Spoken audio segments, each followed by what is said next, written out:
네, 할렐루야. 우리 사업들 한번 인사하겠습니다. 오늘도 주님이 잘해주십니다. 오늘도 주님이 잘해주십니다. 네, 오늘 로마서 9장 어제 본문에 이었어요. 우리가 계속하고 말씀하고 있는 내용이 구원이라고 하는 것이 인간의 어떤 행위나 인간의 어떤 열심의 결과로 구원이 주어지는 것이 아니라고 이야기했습니다. 그럼 무엇의 결과입니까? 구원은 오직 구원자 되시는 하나님의 절대적인 주권에 달려있는 거지 사람의 열심이나 사람의 행위의 어떤 결과로 구원받고 그러니까 착하게 살면 구원받고 이런 차원이 아니다라는 것을 우리에게 이야기해 주고 있습니다. 자, 그러면서 오늘 본문은 그 구원의 절대 주권자이신 하나님 앞에 그 절대 주권자 앞에서 우리는 어떤 태도를 가져야 될 것인가, 어떤 자세를 가지는 것이 옳은 것인가, 거기에 대해서 이야기를 하고 있는데 오늘 이 본문이 토기장의 비유를 들면서 그걸 설명을 해주고 있습니다. 이 토기장이는 그릇을 만드는 사람이죠. 진흙으로. 토기장이와 진흙, 그릇을 비유로 드는데 31절 보십시오. 20절 볼까요? 20절. 이 사람아 네가 누구에게 감히 하나님께 반문하느냐? 지음을 받은 물건이 지은 자에게 어찌 나를 이같이 만들었느냐 말하겠느냐. 무슨 이야기입니까? 짓는 자 토기장의 어떤 마음이다, 뜻이다라는 것을 이야기합니다. 21절. 토기장이가 진흙 한 덩이로 하나는 귀에 있을 그릇 또 하나는 천이 있을 그릇을 만들 권한이 없느냐. 토기장의 전적인 권한이라는 거죠. 자, 22절. 만일 하나님이 22절 마지막에 보면 진노의 그릇이라고 있죠. 진노의 그릇을 만들기도 하시고 23절 보면 긍휼의 그릇. 하나님께서 똑같은 진흙으로 진노의 그릇을 만들 수도 있고 긍휼의 그릇을 만들 수도 있습니다. 이 진노의 그릇은 무엇입니까? 결국 하나님의 진노의 대상이 되는 걸 이야기하죠. 또 긍휼의 그릇은 하나님께서 영광 받기로 예비한 그런 긍휼의 그릇, 이렇게 표현을 하고 있습니다. 그러면 이 진노의 그릇을 만들든지 긍휼의 그릇을 만들든지 이거는 누구의 고유 권한이죠?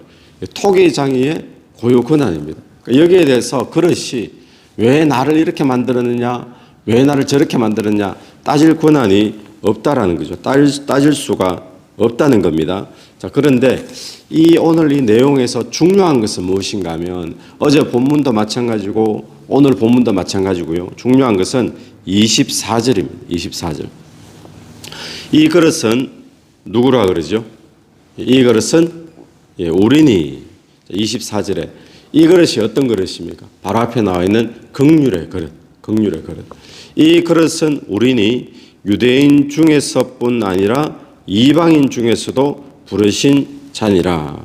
여러분, 오늘 저와 여러분이 예수 믿고 구원받은 것, 그리고 저와 여러분이 긍휼의 그릇으로 지어졌다라는 것, 이것이 하나님의 은혜인 줄로 믿습니다. 그러니까 우리가 지금 예수 믿는다는 것은 이 진노의 그릇으로 지음받은 존재가 아니라 긍휼의 그릇으로 지음받은 그런 존재다라는 것을 이야기를 해주고 있죠. 자, 그러면서 25절에 보면 호세아 그래도, 또 27절에는 또 이사야가, 둘 다 구약의 선지자의 내용이죠. 그러니까 호세아 그래도 뭐라고 말했습니까? 사랑하지 아니한 자를 사랑한 자라 부르리라. 또 26절. 내 백성이 아니라 한 그곳에서 그들이 살아계신 하나님의 아들이라 일컬음을 받으리라. 이거 보면 유대인들 안에서만 하나님이 긍휼의 그릇을 만든 것이 아니라 이방인들 가운데서도 구원받을 자들을 지금 만들었다는 것을 이야기하죠. 또 27절. 또 이사야는 이렇게 말합니다. 비록 바다의 모래 같을지라도 남은 자만 구원을 얻으리니. 자, 남겨둔 자가 있다는 거예요.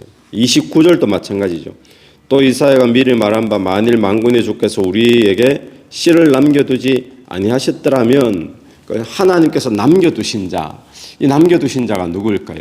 바로 긍휼의 그릇이라는 겁니다. 그래서 하나님이 두 그릇을 만드시는데 진노의 그릇을 만들기도 하고 긍휼의 그릇을 만들기도 하고, 이 긍휼의 그릇은 뭡니까? 호세아 글에서 이방인들 가운데도 긍휼의 그릇이 있다. 또 이사야서는 이 긍휼의 그릇이 바로 남은 자가 된다라고 이야기를. 구약에서도 하나님이 주권을 가지고 이방인들 가운데서 그러니까 육신의 어제 본문에 육신의 아브라함의 씨를 받은 자만이 백성이 아니라 그 씨는 약속의 씨를 이야기한다 그랬잖아요. 그 약속의 씨는 이방인들 가운데도 구원받는 아브라함의 약속의 씨가 있다. 지금 그걸 이야기하고 있는 겁니다. 그래서 오늘 본문에서도 구약부터 이미 예언되어진 이런 말씀인데 오늘 본문에서도 저와 여러분이 하나님의 긍휼의 그릇으로 지음받았다는 것을 우리는 기억하면서 우리는 하나님이 마치 불공평한 것처럼 원망하거나 하나님 왜 그렇습니까? 반문하거나 따져야 될 입장이 아니라 오늘 이 하나님 구원에 대한 하나님의 절대 주권 앞에 우리는 따져야 될 입장이 아니라 뭘 해야 될 입장이죠.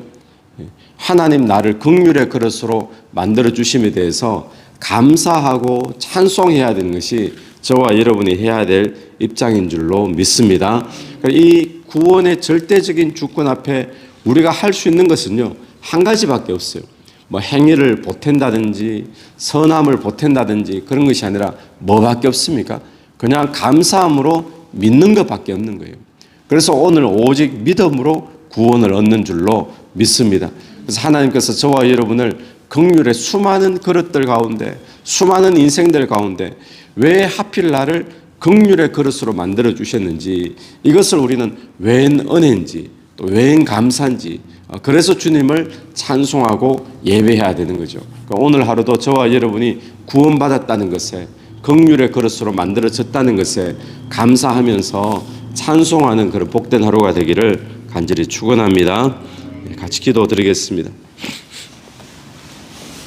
하나님 아버지 은혜를 감사합니다. 주님께서 수많은 인생들 가운데 우리를 창조하시되 특별히 긍휼의 그릇으로 우리를 창조해 주심을 감사를 드립니다. 오늘 또 그 은혜를 감사하며 왜 날 구원하여 주셨는지 그 은혜를 감사하며 주께 찬송하며 예배하며 나가는 오늘 하루가 될 수 있도록 인도해 주시옵소서. 이 새벽에도 기도하며 나갈 때의 기도 속에 성령께서 역사해 주시기를 간절히 원하오며 예수님 이름으로 기도드립니다.